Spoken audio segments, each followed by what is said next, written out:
पेट पकड़ के माता रोवे, बाँह पकड़ के भाई, लपट झपट के तिरिया रोवे, हंस अकेला जाए।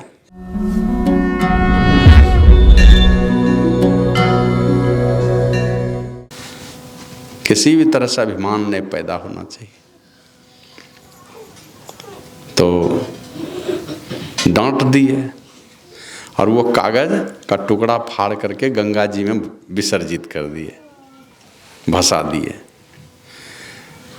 और अंतर्जामी गुरुदेव वो तो सब जानते हैं, है ना।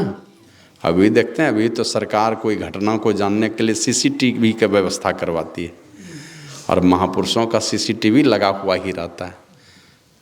रामचरितमानस माया जथा सुवंजन आंजी दृग, साधक सिद्ध सुजान, कौतुक देखें शैल बन, भूतल भूरी निधान।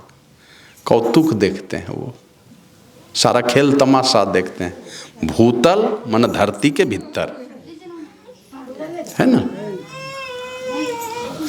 शैल वन भूतल भूरी निधान, बहुत प्रकार के तमाशे को देखते हैं। शैल में मन पहाड़ के अंदर में क्या हो रहा है, उस पत्थर के अंदर में क्या हो रहा है। वन मन जंगल में कौन क्या क्या खेल चल रहा है, और भूतल मन धरती के भीतर, और मन कहने का मतलब सारे ब्रह्मांड में क्या तमाशा चल रहा है, देख लेते हैं। वो सारा तमाशा देखते रहते हैं। तो अंतर्जामी गुरुदेव वो तो जान गए। पूज्य बाबा जैसे ही प्रणाम करने के लिए गए गुरु महाराज को, तो गुरु महाराज पूछते हैं कि साईं बाबा, आपका जो भजन आज सुनाया ना, बहुत अच्छा लगा सुनने में हमको। कहाँ है वो भजन, कहाँ रखे हैं, जरा देखें उसको। और वो तो जान रहे हैं कि वो फाड़ के फेंक दिया है, गंगा जी में विसर्जित कर दिया। तो बोले कहाँ है वो भजन, तो बोले हुजूर वो तो डर के मारे कहते हैं, ये तो समझ गए कि गुरु महाराज जान रहे हैं सब बात। बोले हुजूर वो तो गंगा जी में हम विसर्जित कर दिए। तो गुरु महाराज कहते हैं साईं बाबा, अरे वो एक भजन कागज के टुकड़े में लिख के रखे तो उसको न फेंके हैं। आपके हृदय से जो भक्ति की भावना भजन का रूप लेकर के बाहर निकलना चाहती है, आपके हृदय से जो भक्ति की गंगा की धारा बाहर निकलना चाहती है, वो भजन का रूप लेना चाहती है, उसको भजन का रूप दीजिए। आपकी साधना की गंगा जो बहना चाहती है, बाहर निकलना चाहती है, कल कल छल छल की धारा लेकर के, उसको प्रवाहित होने दीजिए। मैं आपको आशीर्वाद देता हूँ, और भजन लिखिए आप। तो उसके बाद से फिर पूज्य बाबा बहुत सारा भजन लिखे।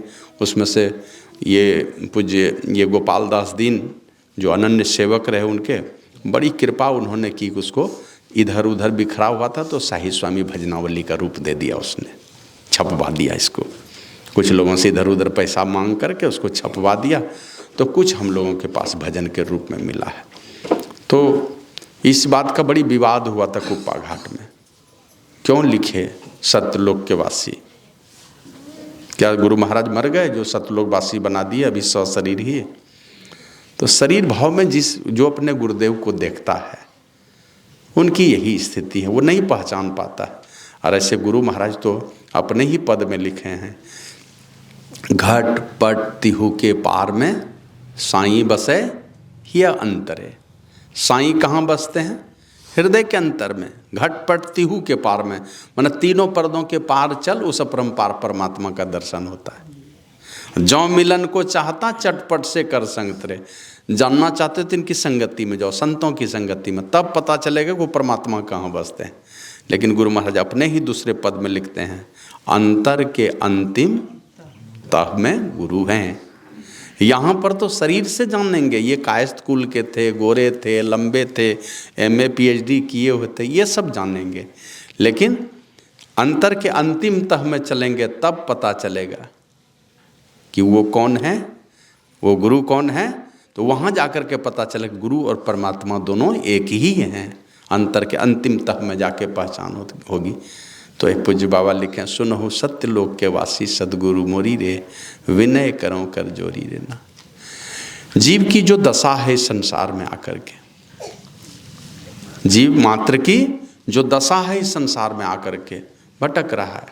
भगवान श्री राम का उपदेश है, आकर चारी लक्ष्य 84 जोनी भरमतिया जीव अविनाशी, फिरत सदा माया कर प्रेरा। और काल कर्म स्वभाव की गुण गहरा। माने माया की प्रेरणा से प्रेरित होकर के और कभी काल का प्रभाव, कर्म का प्रभाव, स्वभाव का प्रभाव, है ना, अपने गुणों का प्रभाव, इन गुणों के प्रभाव में रह करके काल के चक्र में समय विशेष का कुछ दोष होता है, कुछ अच्छा कुछ बुरा हो जाता है, कुछ अपने कर्म का दोष होता है। उस कर्म दोष के कारण होने जा रहे थे, कुछ अच्छा होना था, कुछ बुरा हो गया। तो कर्म के दोष से, अपने स्वभाव के दोष से, गुण के दोष से और माया की प्रेरणा से प्रेरित होकर ये जीव 84 लाख योनियों में भटकता फिरता है। वही कहते हैं, ए गुरुदेव आप थोड़ी कृपा कीजिए, सुनो सत्यलोक के वासी सदगुरु मोरी रे, विनय करो कर जोरी रे। मैं कर जोड़ करके, हाथ जोड़ करके विनती करता हूँ। क्या विनती कर रहे हैं कि मेरी भवसागर में नैया, मेरी जीवन नैया कहाँ है, इस भवसागर में है। और ना ही कोई है खेवैया, कोई खेवने वाला इस जीवन नैया को नहीं है। देखते हैं चल रहा है, लिया जन्म इस संसार में आया। पहले बचपन में देखेंगे, ये तो माता पिता सहायक के रूप में मिल जाते हैं कि और जीवों के लिए तो माता पिता उतने परेशान नहीं रहते हैं। जैसे गौ माता बच्चे को जन्म देती है तो उसको बोलने के लिए नहीं सिखाना पड़ता है, उसको दूध पीने के लिए गाय नहीं सिखाती है, बच्चा अपने सीखता है। उठ के खड़ा हो जाएगा, 10-20 मिनट आधा घंटा में देखिए बच्चा अपने उठ के खड़ा होता है, कोई उठ के खड़ा करने के लिए नहीं सिखाता। और धीरे धीरे दौड़ना, चलना, बोलना सब सीख लेता है। ये नहीं कि माँ को पेशाब पखाना उसका साफ करना पड़ता है। लेकिन ये हमारे जैसे लोग जब माँ के कोख से उधर से बाहर आते हैं संसार में, कीड़े के समान रेंगता है। अगर छोड़ दे उसको तो मर जाएगा, उसी स्थिति में बचेगा भी नहीं वो। तो वही कहते हैं, और वहाँ से जब वो रेंगने वाली स्थिति होती है, माता पिता उसको क्या कहते हैं, परवरिश करते करते, सेवा करते करते धीरे धीरे वो बच्चा बड़ा होता है। लेकिन वहाँ से भी आगे चलता है। अब माता पिता को अगर सुधी बुद्धि है तो उसको पता रहता है कि मेरे अपने बच्चे को क्या खिलाना चाहिए, क्या नहीं खिलाना चाहिए, क्या इसके सामने में बोलना चाहिए, क्या नहीं बोलना चाहिए। नहीं तो कुछ भी बोलता है, अब माँ बाप कुछ भी बोलेगा तो वही सब बच्चे के दिल दिमाग में टेप हो जाता है, वही चीज़ सीख लेता है। खाने के लिए माता पिता को होश नहीं कि हम अपने बच्चे को क्या देंगे खाने के लिए, तो कुछ भी उल्टा पुल्टा खान पान दे दिया खाने के लिए। उसको पता ही नहीं है परमात्मा का ये अभिन्न अंश है जीवात्मा, वो मनुष्य का शरीर लेकर के मेरे कोख से आया है संसार में। क्या पता कि राम ही आया है मेरे घर में, क्या पता कृष्ण ही आया है। और उसको होश नहीं रहता है, जिसके चलते उल्टा पुल्टा कुछ भी खान पान खिलाएगा। और वहाँ से कुछ आगे बढ़ता, माँ को होश नहीं है, पिता को होश नहीं है, माता पिता ही बेसुध अवस्था है, तो बच्चे को कहाँ से सिखाएगा।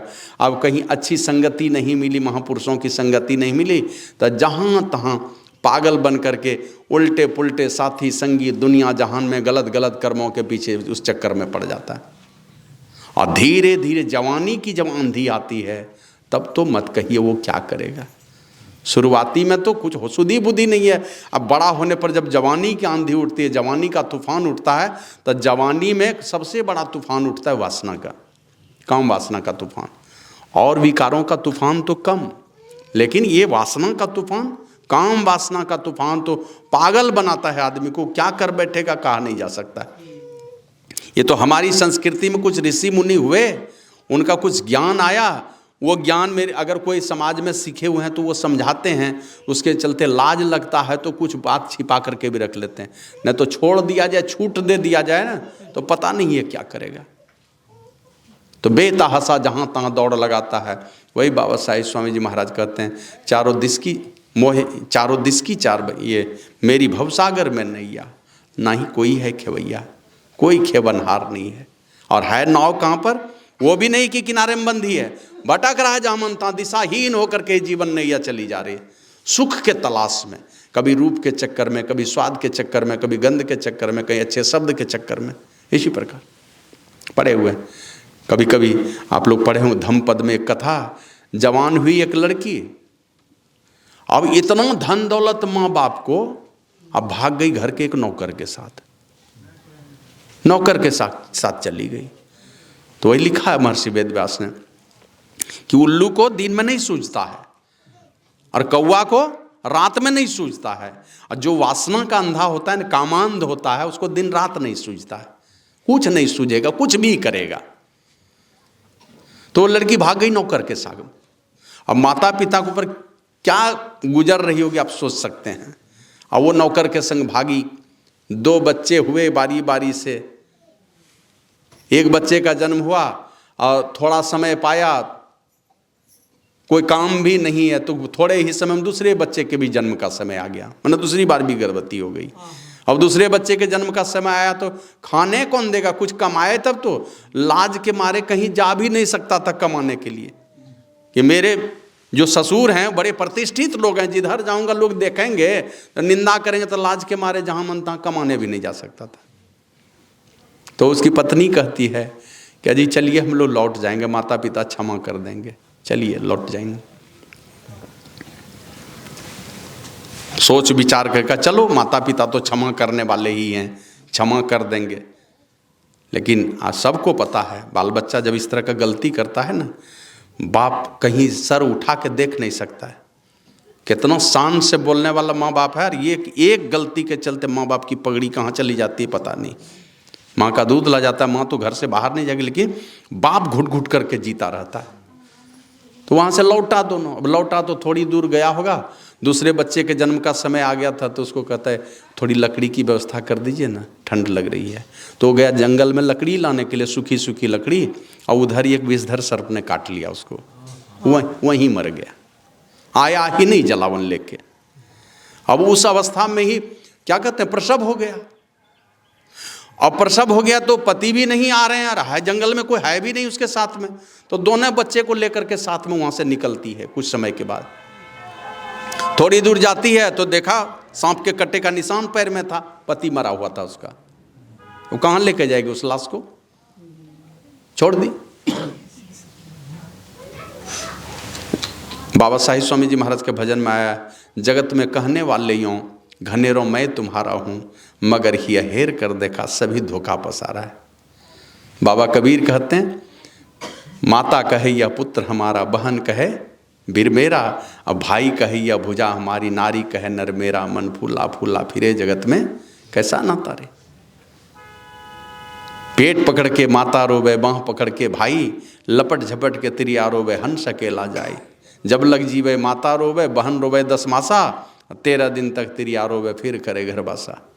और कहते कहते अंतिम में कहा, हाड़ जरे जस लाह कड़ी के, केस जरे जस घासा, और सोना ऐसी काया जर गई। मन फूला फूला फिरे जगत में कैसा ना तारे।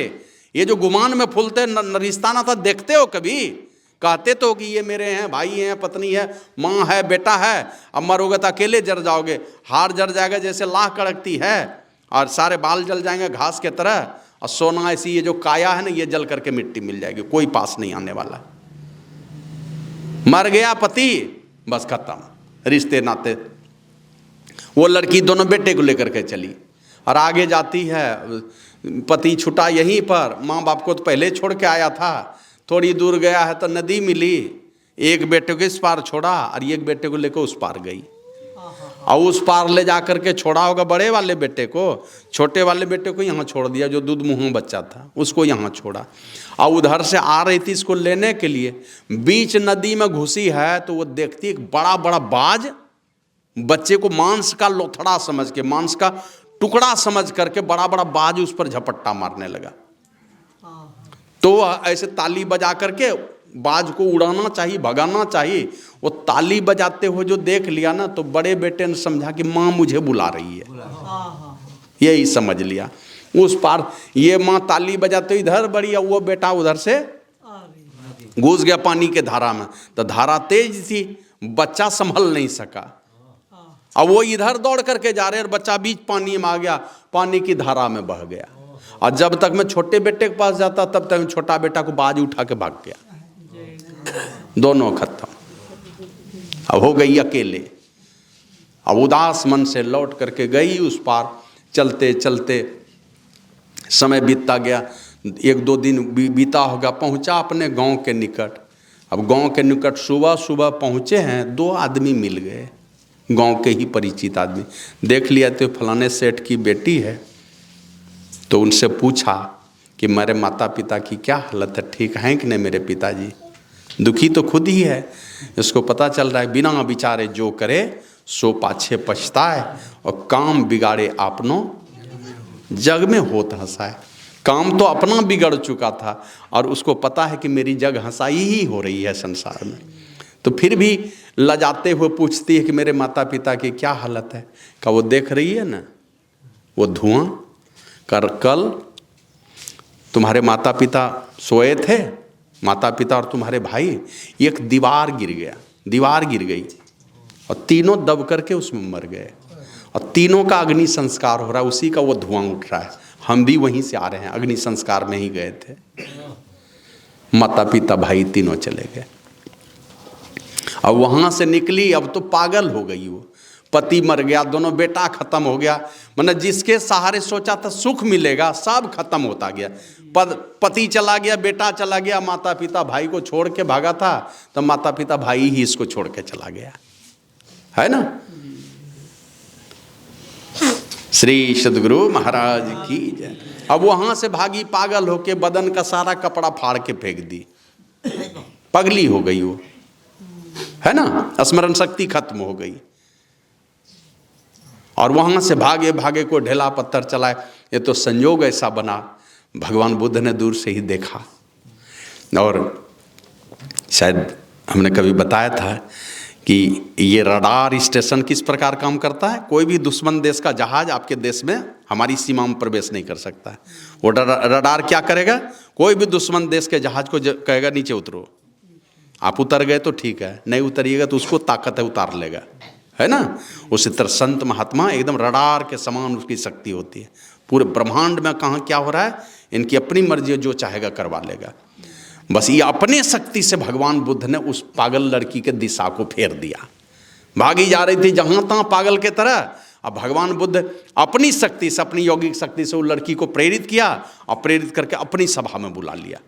भागे भागे वो पगली लड़की नंगे बदन दौड़े चले जा रहे, भागे भागे सीधे भगवान बुद्ध की सभा में गई। और उसका महापुरुषों का अपना प्रभाव होता है, उसकी अपनी आभा होती है ना। अच्छे आदमी के शरीर से अच्छी आभा निकलती है और बुरे आदमी के शरीर से बुरी आभा निकलती है। महापुरुष जहाँ बैठे रहते वहाँ उनकी आभा का प्रभाव रहता है। तो जैसे यहाँ से गए, ऐसे गुरु महाराज के विषय में भी सुनते होंगे कि एक बार एक जादूगर आया था। अब पूज्य रामलगन बाबा कहते हैं, हुजूर एक जादूगर आया है, बड़ी बढ़िया जादूगरी दिखलाता है। बोले जरा हमको भी दिखलाओ ना। तो ले गया जादूगर को। अब गुरु महाराज के बगल में बैठ लिया है। अब गुरु महाराज आंख मूंद के बैठे हुए हैं। 5 मिनट 10 मिनट आधा घंटा बीत जाने के बाद गुरु महाराज कहते हैं, अजी जादूगरी नहीं दिखलाते हो, क्या बात है, जादूगरी दिखलाओ। बोले हुजूर हम तो कुछ भूत प्रेत को अपने बस में करके रखे हैं, उसी से जादूगरी दिखलाते हैं, लेकिन आपके डर से उसे भूत प्रेत कोई आने नहीं चाहता है, तो दिखाएंगे कहाँ से सिद्धि। तो गुरु महाराज चुपचाप बैठे हैं, कुछ नहीं किए हैं। कहते हैं आपके डर से नहीं आना चाहता है, कौन सिद्धि दिखलाएंगे आपको हम। तो महापुरुषों का अपना प्रभाव होता है ना। यहाँ से निकलिएगा, इधर से इस जगह से जैसे निकलिएगा बाहर, तो बाहर में देखिएगा क्या क्या चलता है चिंतन, और यहाँ बैठे रहते हैं तो क्या क्या होता है चिंतन। यहाँ आने मात्र से ही अंदर में लगेगा नहीं, ये मन बैठना चाहिए, मन में सात्विकता आ जाती है। तो उसी तरह भगवान बुद्ध अपनी शक्ति से फेर लिया उस लड़की के वृत्ति को, और लड़की भागे भागे सीधे भगवान बुद्ध के सत्संग में चली जाती है, उनकी सभा में। अब जैसे गई, उसका पागलपना तुरंत ठीक हो गया। उस सभा में पहुंचने मात्र से ही उसका पागलपना खत्म हो गया। अब जैसे पागलपना खत्म हो जाए तो कोई नंगे बदन बैठ सकेगा क्या। अब वो उकड़ू होकर के बैठ गए, माने चुक्कू मुक्कू। अब किसी तरह से अपने दोनों हाथों से अपने इज्जत प्रतिष्ठा को ढकने का प्रयास करने लगी। तो बगल में भिक्षुनी लोग बैठी थी, अपना चादर उसके बदन पर फेंक दी, चादर से ढका, अपनी इज्जत प्रतिष्ठा को ढका। तो भगवान बुद्ध ने उसका नामकरण किया उसी जगह पर। पट फेंकने के कारण, बदन पर पट फेंकने के कारण आचार विचार बदल गया, इसलिए उसका नाम पटाचारा रख दिया। भगवान बुद्ध की अग्रगण्य शिष्य हुई है पटाचारा। जैसे विशाखा है, सुजाता है ना, ये गौतमी है, किसा गौतमी जिसको कहते हैं, तो उसी प्रकार ये पटाचारा भी आया, अग्रगण्य शिष्या में इनका नाम आया, है ना। और भगवान बुद्ध की कृपा से दिशा बदली, और भगवान बुद्ध की कृपा से बहुत कम ही समय में उनको आत्मज्ञान भी हो गया, अरहत भी प्राप्त कर लिया उसने। बाबा साहिब स्वामी जी महाराज कहते हैं, ये मेरी भवसागर में नहीं गया, ना ही कोई है खेवैया, और गुरु है छाई घटा घनघोर। है ना, नाव है और घनघोर घटा छाई हुई है, बादल छाए हुए हैं, कुछ रास्ता सूझे कौनी ओरी ना, कोई और नहीं दिखलाई पड़ता, इतनी घटा छाई हुई है। और भवसागर में मेरी जीवन नैया है, और चारों तरफ ऐसी घटा छाई हुई है को कोई सूझे कौनी ओरी रे ना, कोई दिशा में नहीं सूझता है कि पूरब जाऊं कि पश्चिम जाऊं कि उत्तर जाऊं कि दक्षिण जाऊं, किसी दिशा में जाने का कुछ रास्ता नहीं सूझता है। और उसके अलावे कहते हैं चारों दिश की चार बयारी, करती डगमग नाव हमारी। एक तो घनघोर घटा छाई हुई है, रास्ता सूझता नहीं है, और चारों दिश की चार बयारी, चारों दिशा का चार बयार, करती डगमग नाव हमारी। मेरे नाव को भी डगमगवा रहा है, कहां उलट देगा पता नहीं। अत्ता पर काम क्रोध लोभ मद लोभ बैठी झकझोरी रे, उस पर काम क्रोध लोभ मद ये सारे यात्री बैठ गए हैं मेरे ऊपर, इस नाव पर वो भी बैठे हुए, माना इस जीवन नैया पर वो आकर के सवार है। अरे कभी काम तो कभी क्रोध तो कभी लोभ कभी घमंड, ये सारे हमारे जीवन नैया में हमेशा आकर के दुख ही देता है। काम हमेशा दुख देने का ही काम है, क्रोध जब भी आता है तो हमें ही दुख दे करके जाता है, लोभ है कि घमंड है, ये सारे मेरे नाश का ही कारण बनाता है। फिर कहते हैं मोहे ग्रसित किया है भारी, ये तो नाव की दशा, मोहे ग्रसित किया है भारी, पांचों विषयन की बीमारी, पांचों विषय की बीमारी लगी हुई है। माने एक विषय की बीमारी में तो कितने कितने जीवों की जान चली जाती है। एक विषय की बीमारी, विषय हैं 5, उसमें से एक बीमारी है मछली के पास। वो क्या है? बस बढ़िया स्वाद वाला भोजन चाहिए हमको, और स्वाद वाला भोजन खाने में उसको होश ही नहीं रहता है कि हम आटा खा रहे हैं कि केचुआ खा रहे हैं, कि केचुआ के साथ में बंसी निगल रहे हैं, उसको होश ही नहीं रहता है। आटा के साथ में बंसी भी निगल, है ना, मछली मारने वाला क्या करता है, बंसी में लगा देता है आटा, या केचुआ काट करके लगा देगा।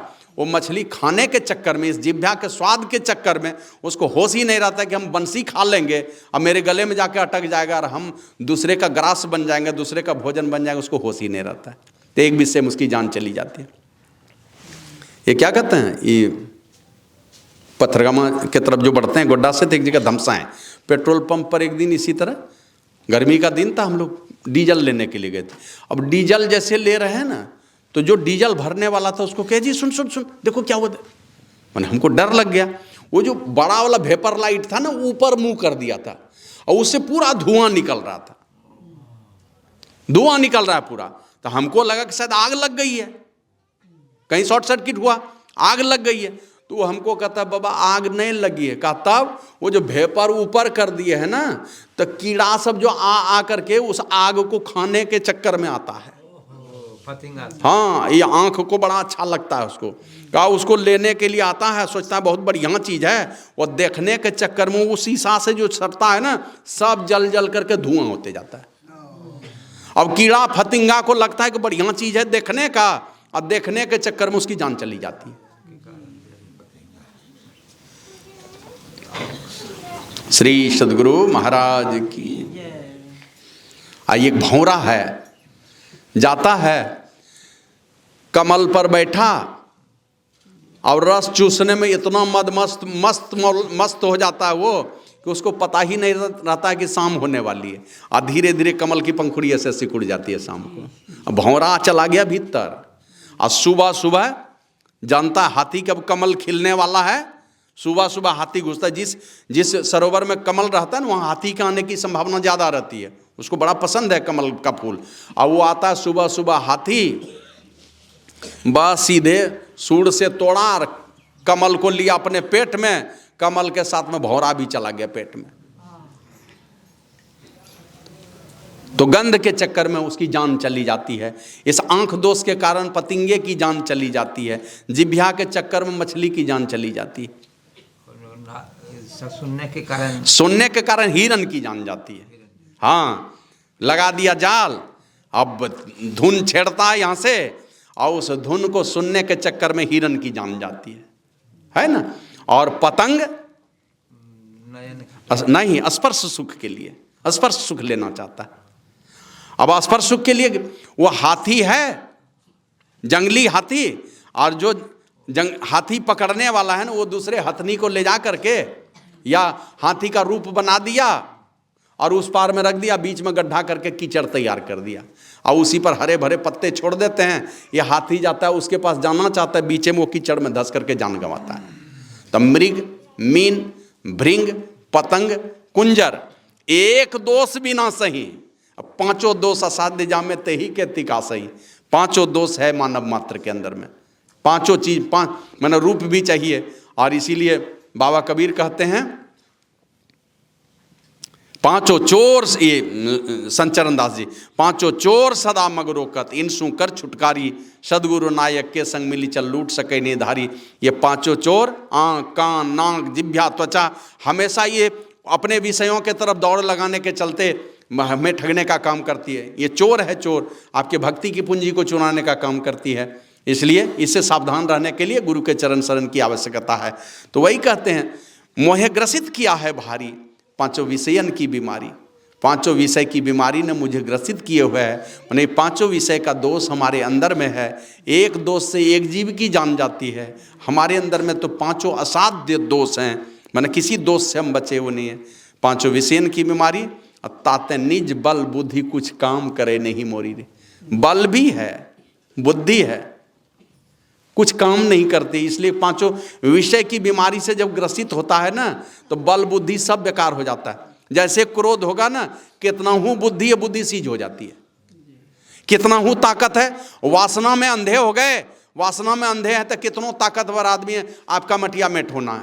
वासना का अंधा आदमी का मटिया मेट हो जाता है। तो मोहे ग्रसित किया है भारी, पांचों विषयन की बीमारी, ताते निज बल बुद्धि कुछ काम करे नहीं मोरी रे। इसीलिए मेरी बल बुद्धि कुछ भी काम नहीं करती है। तो फिर बाबा साहिब स्वामी जी महाराज कहते हैं, मैं आया शरण तुम्हारी, मैं तुम्हारे शरण में, मैं आया शरण तुम्हारी, और तुम हो अनाथ दुखहारी। अनाथों का दुख हरण करने वाले हो, जिसको दुनिया में कोई पूछने वाला नहीं है, तुम अनाथों का दुख हरण करने वाले हो।